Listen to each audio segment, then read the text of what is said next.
6, versos 68 y 69. Vamos a leer algunos pasajes más, pero quiero usar de base Juan, Evangelio de Juan, capítulo 6, verso 68 y 69. Pero también en el mismo Evangelio de Juan vamos a usar a leer el capítulo 20, versículo 30 y 31. Amén. Gloria a Dios. Bendito Dios. Juan 6, 68 y 69. Y luego pasaremos a Juan 20, 30 y 31. Gloria a Dios. Con el amén leemos. Amén. En el nombre del Padre, del Hijo y del Espíritu Santo. Amén. Amén. En Juan 6, 68 dice las Sagradas Escrituras: le respondió Simón Pedro: Señor, ¿a quién iremos? Tú tienes palabra de vida eterna, y nosotros hemos creído y conocemos que tú eres el Cristo, el Hijo del Dios viviente. ¿Qué dice ahí? Tú tienes palabra de vida eterna. Tú tienes palabra de vida eterna. Y nosotros hemos creído y conocemos que tú eres el Cristo, el Hijo del Dios viviente. En el capítulo 20 de ese mismo Evangelio, a la altura del versículo 30 y 31, allí se establece el propósito general de la Biblia. El propósito general de la Biblia. Jesús, o más bien el evangelista Juan, dice aquí: hizo además Jesús muchas otras señales en presencia de los discípulos, las cuales no están escritas en este libro, pero estas se han escrito para que creáis que Jesús es el Cristo, el Hijo de Dios, y para que creyendo tengáis vida en su nombre. Ese es el propósito del Evangelio de Juan. Y si lo extrapolamos, es el propósito de toda la Biblia. ¿Para qué Dios nos ha dado la Biblia? Para que creamos en Jesucristo y para que creyendo en Él tengamos vida en su nombre. Padre, te damos gracias. En esta hora te honramos, te bendecimos, te damos toda la gracia, toda la gloria, oh Dios, por esta oportunidad que nos da de estar en tu casa. Oh Dios, para adorarte, para bendecirte, pero también para recibir de ti el consejo, recibir de ti, aleluya, directrices que nos ayuden en la vida, nos ayuden a perseverar en la fe, nos ayuden a alcanzar la vida eterna. Pero también, oh Dios, nos reunimos para ser edificados, ser fortalecidos, para compartir la unidad de la fe con los hermanos. Oh Dios, gracias te damos en esta hora y bendecimos las vidas de cada uno de los amigos que están aquí presentes, a los cuales pedimos que bendiga, que ayude, que abra sus entendimientos, de manera que puedan comprender tu propósito, puedan comprender tu palabra, oh Dios, en el nombre de Jesús. Amén y amén. Puede sentarse, gracias. Gloria a Dios. Nos guiará. ¿Qué nos proponemos a través de esta predicación? Primero, que comprendamos que la palabra de Dios ha sido entregada, ha sido enviada con el propósito de que el ser humano comprenda los planes de Dios. Comprendamos que Dios nos ama, que Dios tiene propósitos eternos con nosotros. ¿De qué manera podemos comprender el corazón, la mente, la voluntad de Dios? Bueno, a través de su palabra. Ese es el propósito de la Biblia. La Biblia no es un libro que va a entrar en grandes detalles. Hay personas que cuestionan la Biblia porque no le da detalles, no le da conclusiones sobre determinada ciencia o saberes, porque la Biblia no se escribió ni para narrar historia, aunque tiene historia. No es un libro de historia, pero tiene historia. No es un libro de poesía, pero tiene poesía. La Biblia es entonces un compendio de todos los saberes. La Biblia es un compendio de todos los géneros literarios. Cuando hablamos de géneros literarios nos referimos a los diferentes géneros, valga la redundancia, que pertenecen a la literatura, que son diferentes clasificaciones de tipo de escrituras. Por ejemplo, cuando usted agarra un libro de literatura, allí usted va a encontrar géneros que le llaman poesía, géneros que le llaman narraciones, géneros que le llaman leyenda, cuentos, fábulas y un sinnúmero de géneros.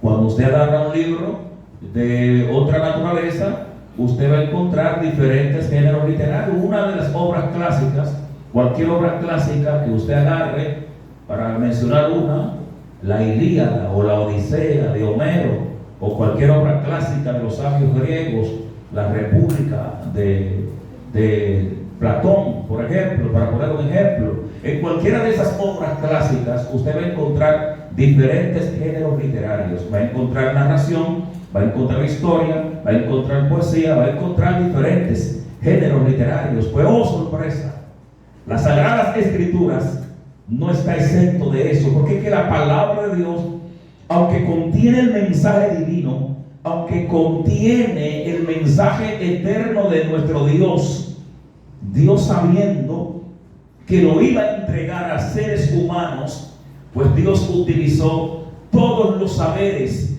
todos los géneros, todos los medios de comprensión que tenemos los seres humanos para entender un mensaje dado.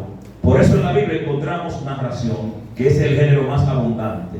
Más del 40% de la Biblia es narración, historia y narración. Pero también encontramos poesía, encontramos literatura de sabiduría, encontramos filosofía. Hay filosofía en la Biblia, abundante filosofía. Encontramos en la Biblia historia, encontramos en la Biblia parábolas, y dentro de esos géneros mayores también encontramos subgéneros. Por ejemplo, en la Biblia se usan las figuras del lenguaje, se usan las metáforas, se usan todas las figuras del lenguaje: metáfora, símil, prosopopeya, hipérbole, ironía. Todas las figuras, fábulas están en la Biblia, parábolas, porque es que Dios quiere, siempre quiso que su mensaje no quede como un mensaje esotérico, encumbrado, y que el ser humano no lo dijera, que el ser humano no lo entienda. El propósito de Dios es que tú y yo comprendamos su amor, comprendamos su mensaje, entendamos sus planes, sus propósitos para con nosotros. ¿Cuánto creen que Dios tiene propósitos consigo? Amén. Dios tiene planes contigo, Dios tiene planes conmigo. Dios me ama, Dios te ama, y por lo tanto, por eso, porque nos ama, nos ha dejado su carta de amor escrita con detalle, su carta de amor escrita y dirigida a toda la humanidad. Pero cada vez que nos acercamos a ella, nosotros entendemos: wow, pero eso fue escrito para mí. Aunque fue escrita para toda la humanidad, usted dice: eso es para mí. Y es que ahí está también la particularidad de las Sagradas Escrituras. Gloria a Dios. Oiga el título: Sagradas Escrituras. En el griego sería hierra gramata. Son sagradas porque vienen de un ser sagrado. Por lo tanto, son diferentes. Gloria a Dios. Son diferentes a todas las escrituras. Son diferentes a todos los libros. Son diferentes a los periódicos, son diferentes a los libros de cuentos, de historia, son diferentes a las obras clásicas. Lo que más se acerca a una comprensión de la realidad humana son esas obras clásicas. Sin embargo, se quedan todas chiquititas cuando las comparamos con las Sagradas Escrituras. Amén. Se quedan todas pequeñas porque solo dan respuestas para determinadas áreas del ser humano, solamente dan respuesta para determinados propósitos de la vida. Sin embargo, la Biblia trae respuesta de forma holística. La Biblia trae respuesta de forma integral. La Biblia trae respuesta donde no queda ni un cc de nuestro ser, ni un centímetro, ni un milímetro, ni un miliámetro, que es la división de los milímetros, todo chiquitito, ni una micra, ni un micro de tiempo y de espacio queda que no sea alcanzado, que no sea tocado, que no sea ministrado por la palabra de Dios. Dale un aplauso a Dios y a su palabra. Oh, gloria a Dios. Es por eso que, como vimos la semana pasada, a través del libro de Hebreos capítulo 4, versículo 12, donde dice las Sagradas Escrituras, toda, dice, porque la palabra de Dios es viva y eficaz, y es más cortante que toda espada de doble filo, que penetra hasta partir el alma y el espíritu. Y luego dice, los huesos y los tuétanos. Significa que no hay un rincón, no hay un rincón de nuestro ser que no sea trastocado por esa espada de doble filo que es la palabra de Dios. El alma, el espíritu y el cuerpo. Gloria sea al Señor. No hay nada oculto, no hay nada escondido en la palabra de Dios. Por lo tanto, amados hermanos, por eso es que la palabra de Dios es un libro. No es un libro diferente, no, porque diferente puede ser cualquiera. Usted puede decir que las obras de William Shakespeare son diferentes, o que las obras de Lope de Vega son diferentes, o que la obra cumbre de la literatura española, la obra de Cervantes, el Quijote de la Mancha, es diferente. Es un libro diferente, porque es la copa, es el clímax de la literatura española, el Quijote de la Mancha. Aleluya. Es diferente a muchos libros, pero la Biblia no es diferente. La Biblia es única. Oh, gloria a Dios, es única. Es única porque su mensaje no es meramente humano. Su mensaje es para la humanidad, pero tiene un trasfondo eterno. Oh, su mensaje impacta para la eternidad. Su mensaje impacta para la vida eterna. Por eso aquí en el Evangelio de Juan capítulo 6 versículo 68, donde usamos como base, en ese momento donde Jesús está hablando tanto a los discípulos como a la multitud que le acompañaba. ¿Cuál es el trasfondo de este pasaje, de este momento? Jesús había hecho el gran milagro de los panes y los peces. Jesús había hecho el milagro de darle de comer a más de 5,000 hombres, sin contar las mujeres y los niños. Significa que ahí había más de 20,000 personas. Y bueno, pasó el día, Jesús salió de allí, y al otro día Jesús aparece cruzando el mar y aparece en otra región, y allí llega una multitud de personas y le dice: Maestro, ¿cuándo llegaste? Te estaba buscando. Oh, gloria a Dios. Maestro, te estaba buscando. Y cuando Jesús lo ve, a esa multitud que se acerca a él, Jesús de una vez vio la malicia en sus ojos. Porque Jesús lo conoce, porque Jesús nos conoce lo que somos por dentro y por fuera. No hay nada oculto que tú le puedas guardar al Señor. No hay nada secreto para Cristo.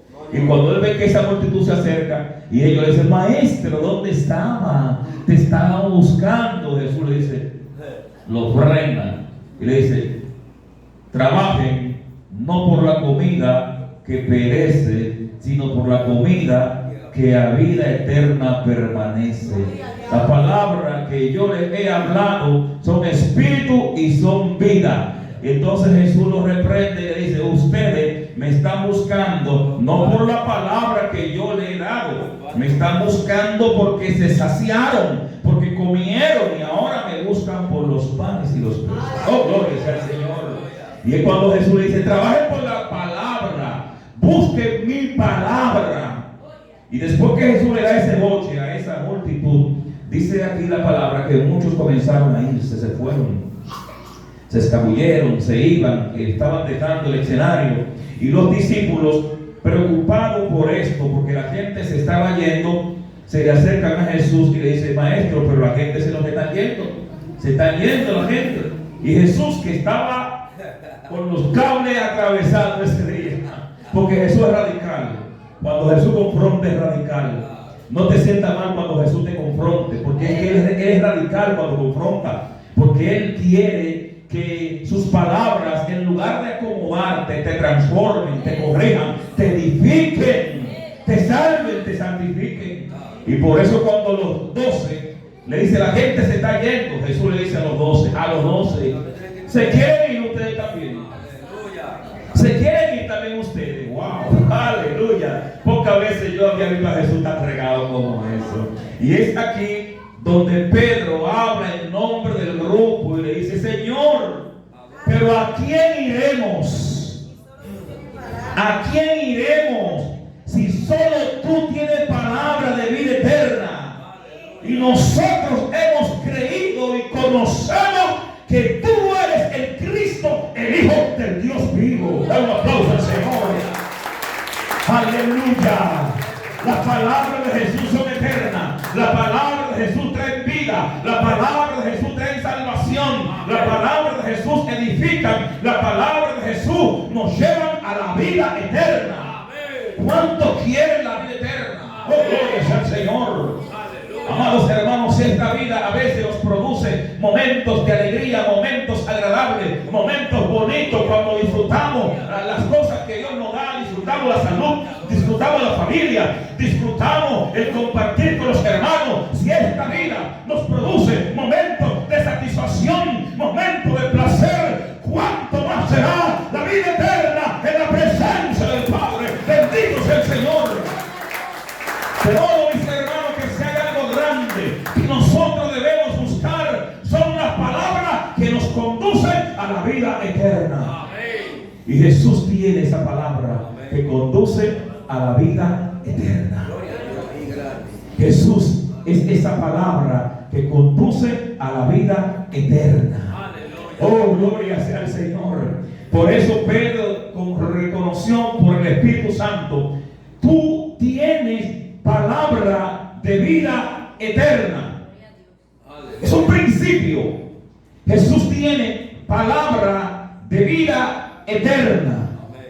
Pero yo quiero ese principio hacerlo aún más contundente, hacerlo aún más poderoso, más que Jesús tener palabras de vida eterna. Él es la palabra de vida eterna. Aleluya. Ustedes lo entendieron, ¿verdad que sí? Amén. Jesús es la palabra hecha carne. Jesús es el verbo hecho carne. En el principio Él era el verbo. El verbo era con Dios. El verbo era Dios. Este verbo se hizo carne y habitó entre nosotros. De manera que Cristo es la palabra de Dios hecha carne. Él en el principio era el verbo, era la palabra, porque por medio de la cual fue creada toda la cosa. Ya se lo dije la semana pasada, que toda la creación fue hecha por la palabra, y por eso luego en Colosenses 1, 15 y 16 dice que en Él, dice que Él es la imagen de Dios visible. Dice que todo fue creado por Él y para Él. Es el versículo. Todo fue creado por Él, por Cristo, y para Él. Y todas las cosas, dice la Biblia, por Él subsisten. Gloria a Dios. Existen, se mantienen. Si el universo existe, si todo cuanto vemos a nuestro alrededor se mueve, las leyes de la naturaleza, los principios de la ciencia, los principios de la naturaleza existen, eso no cabe en una mente meramente racional. Es una mente que por fe ha entendido que todo fue creado por la palabra, y Cristo es la palabra de Dios. Por lo tanto, todo fue creado por Él y para Él, y todas las cosas por Él subsisten. De manera que, más que decir, tú tienes palabra de vida eterna, yo prefiero decir, tú eres Jesús, la palabra de vida eterna. Si tú tienes a Cristo en tu corazón, tú tienes la palabra de vida eterna. ¿Cuánto tiene a Cristo en su corazón? Si recibiste a Cristo como Señor y Salvador, también con Él recibiste la palabra de vida eterna. Por eso es que somos salvos, porque Él es la palabra de vida eterna. Gloria sea al Señor, porque Él es quien da la salvación, porque Él es quien nos ha hecho renacer a esta esperanza de vida. Por eso dice Pedro en 1 Pedro capítulo 1 verso 23, que nosotros hemos sido renacidos a una esperanza nueva mediante la palabra. Oh, gloria. Oiga lo que dice Pedro, que mediante la palabra, 1 Pedro 1:23, siendo renacido no de simiente de corruptible, sino de una simiente incorruptible por el lavamiento de la palabra. Por la palabra nosotros hemos sido renacidos a esta vida en la cual estamos, y es que la palabra que es Cristo se ha incrustado en nosotros, y la vida de Cristo ha sido transferida a nosotros. Por eso dice el apóstol Pablo, de aquí en adelante nadie me cause molestia. De aquí en adelante que nadie se meta conmigo, porque yo llevo a Cristo por dentro. Y por eso dice Romanos 1:8 que no hay condenación, dice, para los que están en Cristo Jesús. Los que estamos en Cristo Jesús no estamos bajo condenación, porque Cristo nos ha dado el principio eterno de la vida, porque Él es la vida. Cristo es la vida. Una de las identificaciones con que Él se presentó cuando Felipe quiso conocer más de Él, Felipe le dijo a Cristo, Juan 14, muéstranos al Padre y nos basta. Y Cristo le dice, pero Felipe, tanto tiempo tengo con ustedes y todavía ustedes no me conocen. Le dice, el que me ha visto a mí, ¿ha visto a quién? Al Padre. Yo soy la imagen del Padre. Yo soy el reflejo del Padre. Yo soy la sustancia del Padre. Por eso el que no cree en Cristo no tiene salvación. Y en esta vida y en la venidera hay mucha gente que andan proclamando o predicando o enseñando una revista, pero es una revista sin esperanza, porque si no le hablan de Cristo no hay salvación. El que no habla de Cristo no tendrá salvación. El que no cree en Cristo no tendrá salvación. La salvación está en Jesucristo, porque Él es el camino al Padre. Yo soy el camino, la verdad y la vida. Nadie viene al Padre sino por mí. El que no cree que Jesucristo es el Hijo de Dios, el que no cree que Jesucristo es Dios encarnado, el que no cree que Jesucristo es el único mediador para llevarnos al Padre, no tiene salvación. Por eso dice Juan 3:16, el versículo cumbre, de tal manera amó Dios al mundo que ha dado ¿a quién? A su Hijo, para que todo aquel que en Él cree, que crea en quién, es en Cristo, para que todo aquel que crea en Él no se pierda, sino que tenga vida eterna. El que cree en Jesucristo no se va a perder. ¿Qué le pasa al que cree en Cristo?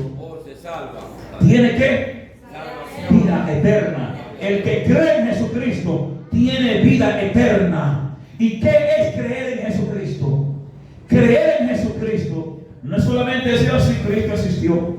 Eso lo dice todo el mundo. La gallina dice creo y no se va a salvar.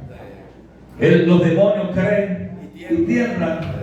Los demonios a veces están más claros de nosotros quién es Jesús. Sepa eso, porque ellos lo conocen desde la eternidad pasada. Si usted puede ver cuando Jesús llegó a Gadara, Jesús no bien había apiado el pie del barco cuando llegó a Gadara, cuando vino un endemoniado y le dijo, ¿qué tiene contra nosotros Jesús? ¿Por qué ha venido a atormentarnos antes del tiempo? ¿De dónde lo conoce ese demonio Jesús? Es que cuando él era un ángel, ese demonio cuando era un ángel, estuvo en la esfera celestial y allí estaba a la derecha del Padre. Oh, santo. A la derecha del Padre había un trono envidiado por todos, y el principal envidioso de ese trono era Lucero, y como a él no se le dio el plan de una revuelta para sentarse en el trono, entonces influenció a un grupo de angelitos que tenía la cabeza media hueca y lo convenció y lo embobó, y ahora son demonios. Por eso ese demonio de la vara, cuando vio que Jesús llegó, de una vez lo reconoció. Pero este es el que estaba sentado a la derecha del Padre, porque ha venido a atormentarnos. ¡Aleluya! Porque que Cristo es la tormenta para el diablo y para los demonios, pero para nosotros es la salvación, para nosotros es la vida eterna, para nosotros es el camino del Padre, para nosotros es la manifestación de Dios para que la humanidad se salve. Dale un aplauso a Cristo. Y aquí Pedro reconoció que las palabras que salen de la boca de Cristo tienen poder para la vida eterna. Mire, la palabra que sale de la boca de Cristo es palabra de Dios. Por eso el centurión, en un momento determinado, su criado estaba enfermo, y Jesús le dice: está bien, yo iré y le sanaré. Aleluya. Yo iré y le sanaré. Entonces el centurión romano, que era un jefe, un centurión es un soldado que tenía a su cargo 100 soldados, y él es centurión de 100. Y el centurión dice: no, pero cuando yo le digo a un soldado, a esto él lo hace, y viene. Y entonces el centurión le dice al Señor: Señor, yo no soy digno de que tú entres en mi casa. Mira, yo soy hombre de autoridad y estoy bajo autoridad. Y cuando digo a alguien que haga algo, lo hace y lo hace. Y cuando digo a él que viene. Di la palabra. Di la palabra. Y mi criado sanará. Y Jesús, wow, no había visto tanta fe ni en Jerusalén. Y entonces en ese momento Cristo dijo: vete, tu criado está sanado. Cristo dio la palabra, no fue y lo tocó, solamente dijo: se sana a distancia. Cristo estaba a distancia de ese criado enfermo, pero dijo la palabra. Dijo la palabra, y su palabra, que es poder, actuó. ¿Cuántos quieren que Cristo diga una palabra sobre su vida? Oh, Cristo ha declarado una palabra sobre tu vida, y la palabra que Cristo dice sobre tu vida es: hijo mío, porque te amo, morí por ti, permanece, sé fiel hasta la muerte. Oh, gloria sea el Señor. Sigamos esa palabra que ha salido de la boca de Cristo. Tú tienes palabra de vida eterna. Hemos creído que tú eres el Cristo, Hijo de Dios viviente. Tus palabras son eternas. Y aquí en el capítulo 20 del mismo libro de Mateo, el escritor da una sentencia poderosa, refiriéndose a la vida y al ministerio de Jesucristo.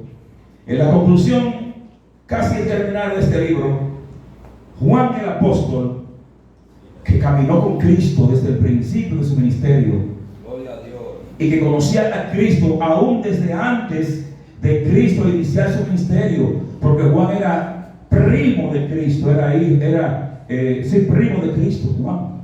Juan el discípulo amado era primo de Cristo, y dice, y él conocía a Cristo desde antes de Jesucristo iniciar su ministerio, de manera que él conoce bien lo que está diciendo aquí. Y era de los discípulos que se recostaban en el hombro de Cristo. El discípulo amado, dice la Biblia, y le llama la Biblia. Y ese discípulo amado que vio todo lo que Cristo hizo desde el principio de su ministerio hasta la resurrección, porque estuvo al pie de la cruz.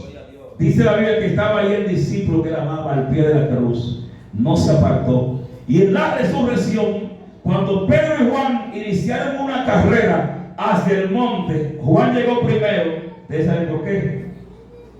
Porque era más joven, no. Porque Juan tenía tercera y Pedro no tenía segunda.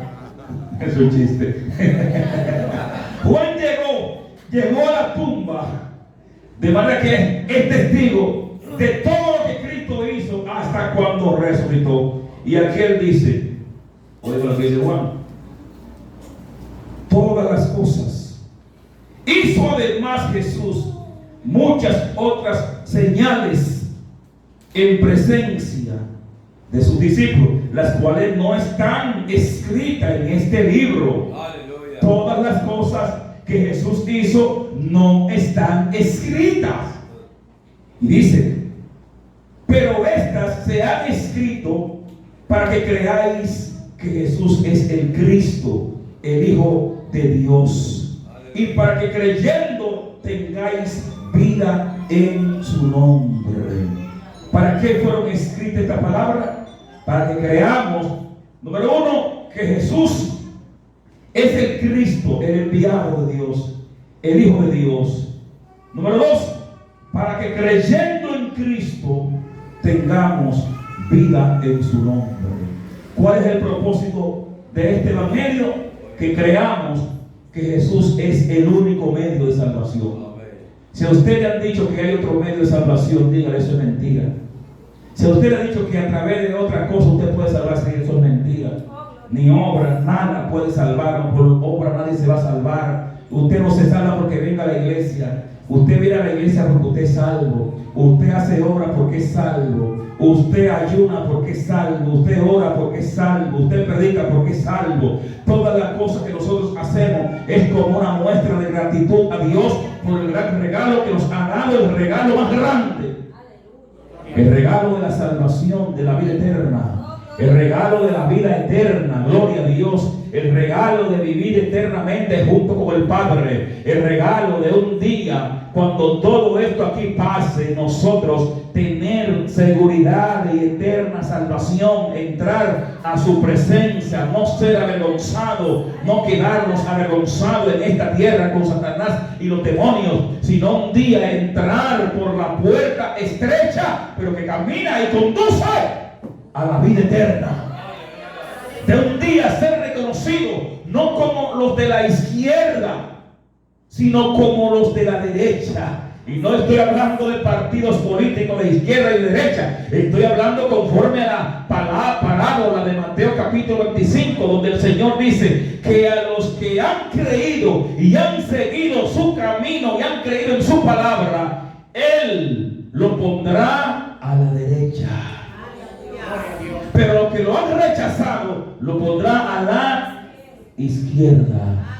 A lo de la izquierda dirá, apartado de mí, y le da una palabra que para los hombres es mala palabra, pero Jesús lo dijo.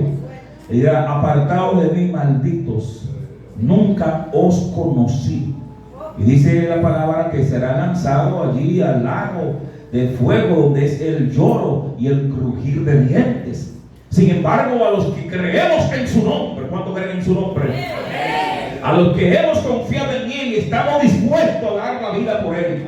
¿Cuánto están dispuestos a dar la vida por Cristo? Son menos, amén, pero yo sé que ustedes están dispuestos. Dice que nos pondrá a la derecha y nos dirá, venid a mí. Oh, benditos de mi Padre, y entren al gozo de su Señor. Entren al gozo, entren al disfrute, preparado desde antes de la fundación del mundo. Entren al deleite, entren al placer que produce estar con el Señor. Porque estar con el Señor produce deleite. Porque estar con el Señor produce gozo.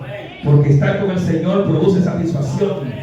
Porque estar con el Señor produce beneplácito. Tan solo figúrese la alegría y el gozo que está en nuestros corazones por este momento, estas 2 horas que tenemos aquí en la iglesia. Como dice el salmista, mejor es un día en tu casa que 1000 fuera de ella. Nada más imagínese el gozo, la plenitud, la satisfacción que hay en nuestros corazones cuando sacamos un tiempito para adorarle. Ahora imagínese la vida eterna en la presencia del Señor.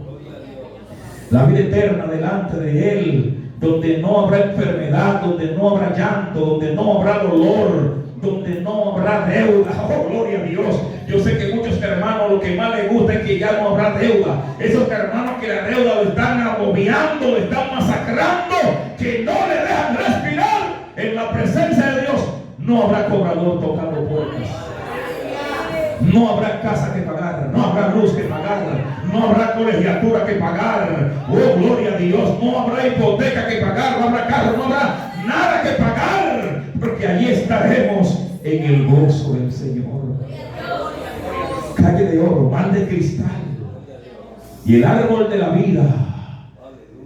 Oh, no habrá lámpara ni siquiera que apagar, porque dice la Biblia que el Cordero, la luz del Cordero será el resplandor de esa ciudad, la Nueva Jerusalén. Amados hermanos, la mayor satisfacción que alguien haya vivido en la vida será la que nosotros vamos a vivir en la presencia del Señor. Los millonarios de este mundo, los poderosos de la tierra, con todas sus riquezas, sus castillos, sus comodidades, sus lujos, todo ello temporal, nada se compara con la satisfacción y la plenitud que se ha dado en nosotros. Por eso dice Pablo en Romanos capítulo 8, verso 18: tengo por cierto que las aflicciones del tiempo presente no son comparables con ¿qué?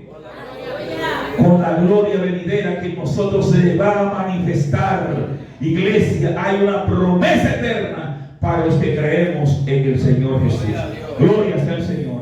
Así que vale la pena confiar en la palabra, vale la pena creer en la palabra, vale la pena confiar en ese libro santísimo que Dios nos ha entregado. A través del Salmo 119, con el Salmo 119 estaremos concluyendo esta predicación. Obviamente no le estoy diciendo que estoy concluyendo, es con el Salmo 119, y ustedes saben que tiene 176 versículos, ¿verdad que sí?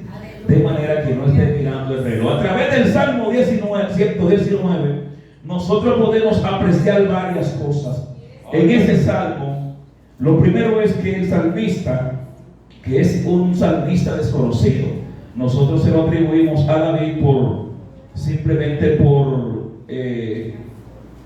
la forma, el estilo del Salmo. Sin embargo, dentro de la bibliología no se habla de quién escribió el Salmo 119. Bueno, yo no tengo problema en decirlo o atribuírselo a David, porque si le escribió tanto, escribir uno más largo no es nada.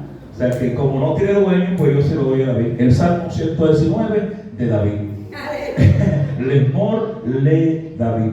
Entonces, en ese Salmo 119, el salmista habla refiriéndose a la palabra de Dios y usa más de 10 calificativos. Primero dice, se refiere a la ley de Jehová, se refiere a sus testimonios, se refiere a sus caminos, se refiere a sus mandamientos, sus estatutos, sus justos juicios, su palabra, los dichos de su boca, sus juicios, los juicios de su boca, el camino de la verdad.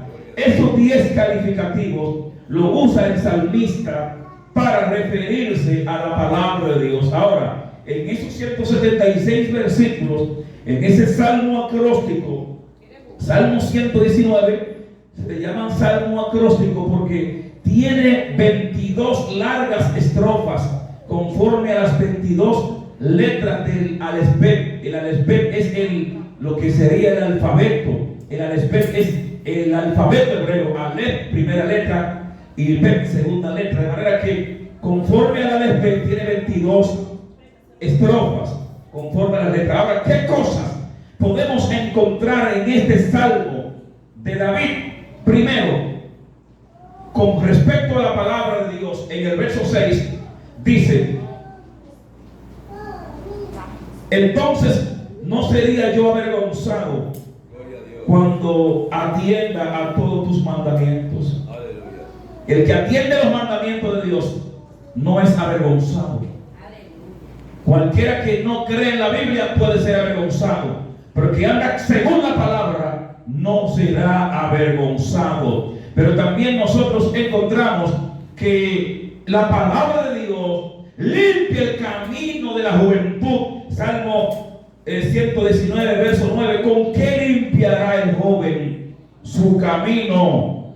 Responde inmediatamente: con guardar la palabra. ¿Quiere tener un camino limpio, joven? Guarda la palabra de Dios. ¿Quieres que te vaya bien en la Biblia? En la vida, guarda la palabra de Dios. Pero también la palabra de Dios nos libra del pecado. En el verso 12, dice en el verso 12, que en mi corazón he guardado tus dichos para no pecar contra ti.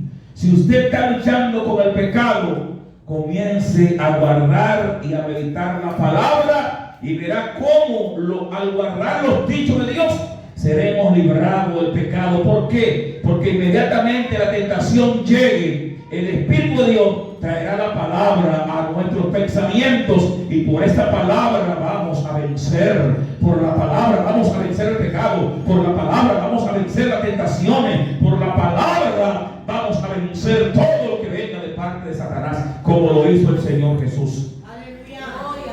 Escrito está: no solo el pan vivirá el hombre, sino de toda palabra que sale de la boca de Dios. Por la palabra de Jesús.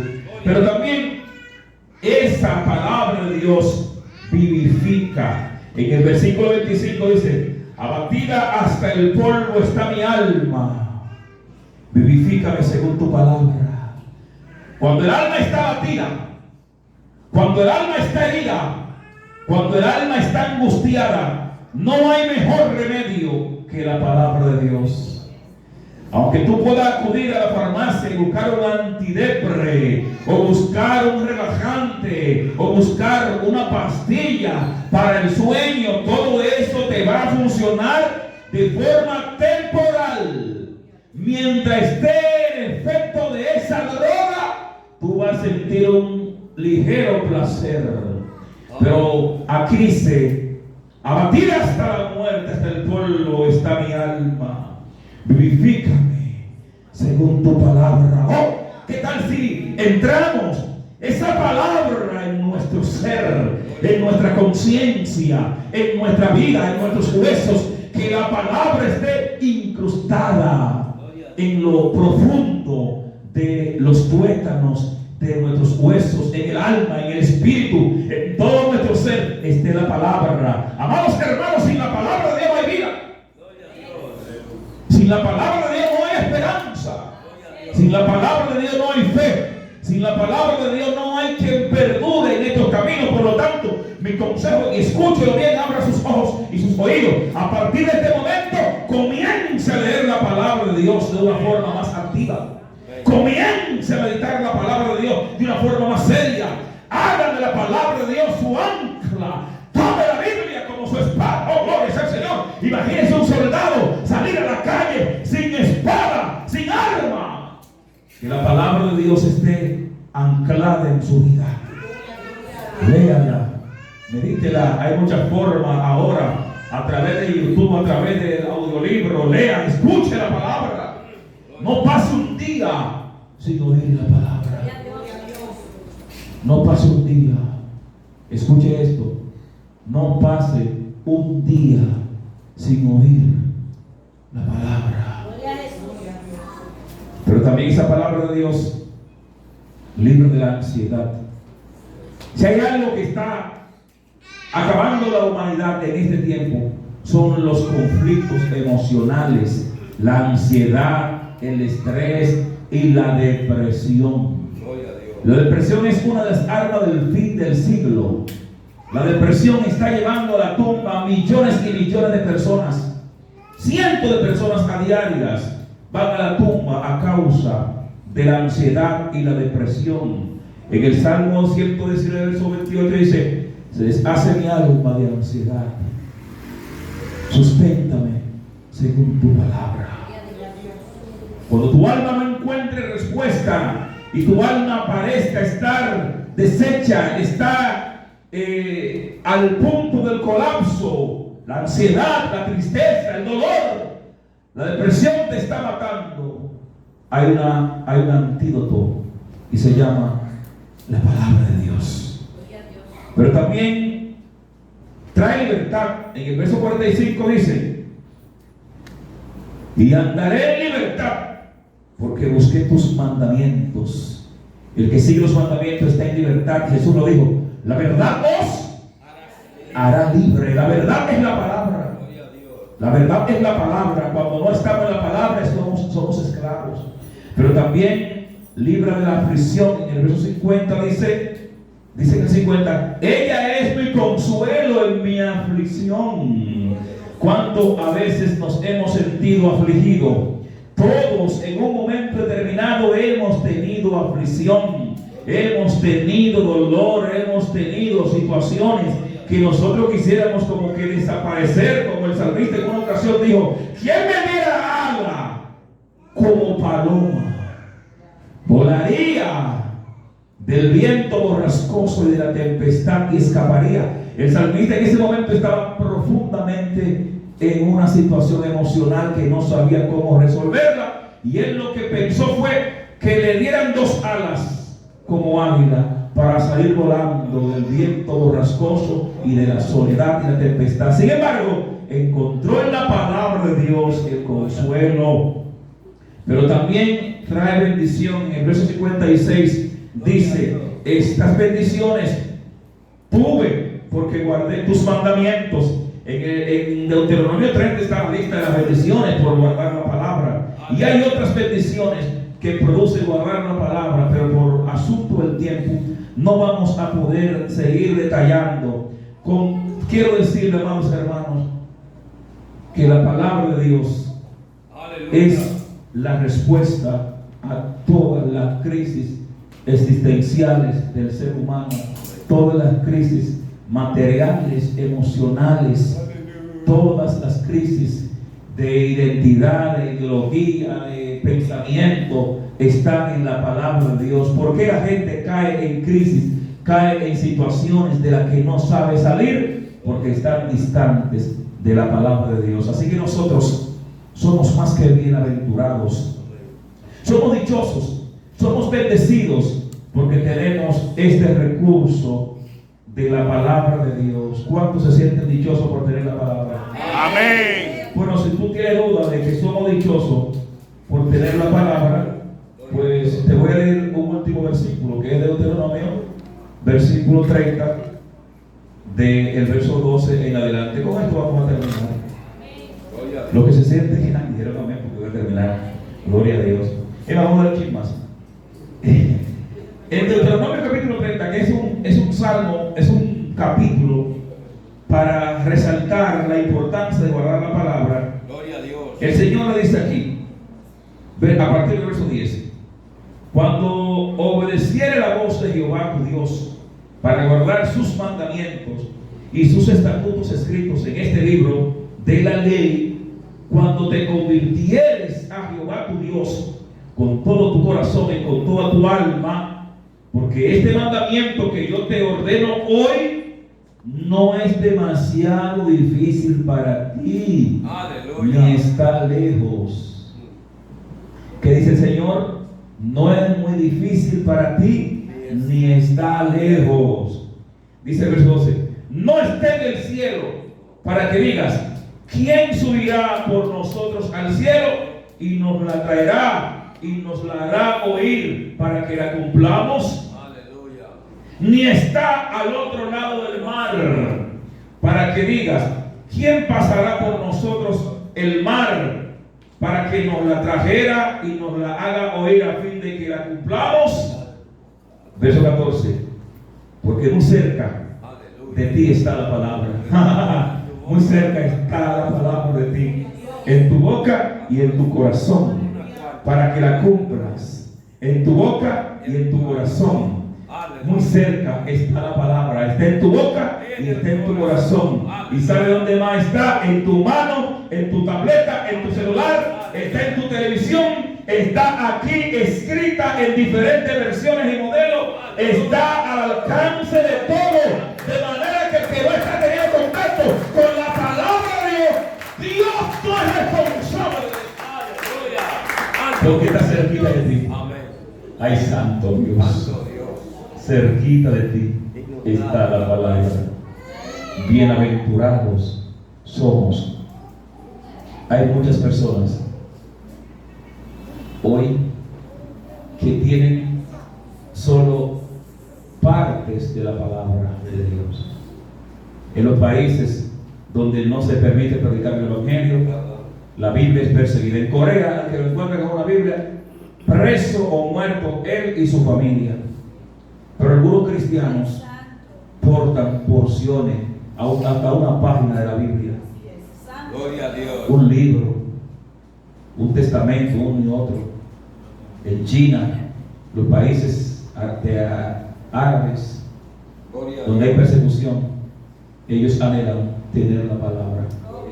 Sin embargo, cerca de ti está la palabra. Vamos a valorarla. Vamos a valorarla. Y todos los beneficios y resultados que produce la palabra de Dios, los vamos a recibir, los vamos a tener ahí. Y el mayor beneficio es la salvación. El mayor beneficio es la salvación. Por eso, la conclusión de esta prédica es: Cristo como la palabra es el regalo del Padre para que tú y yo nos salvemos. El que se pierde en este tiempo, a pesar de oír la palabra y tener la oportunidad de creer en Cristo, es por su cuenta, es por su causa. Pero tenemos la oportunidad de creer lo que Cristo ha dicho y ha hecho, y garantizar y asegurar nuestra salvación. Creamos en Cristo, creamos en su palabra, porque Él tiene palabra de vida eterna. Él es la palabra de vida eterna, y la Biblia que tenemos en nuestra mano nos fue escrita para que, creyendo en su nombre, tengamos la salvación. Que Dios nos bendiga, que Dios nos ayude y sigamos adelante creyendo esta palabra. Creyendo esta palabra. Oh, gloria a Dios. Quiero orar en esta hora para que Dios ponga pasión en el pueblo por la palabra.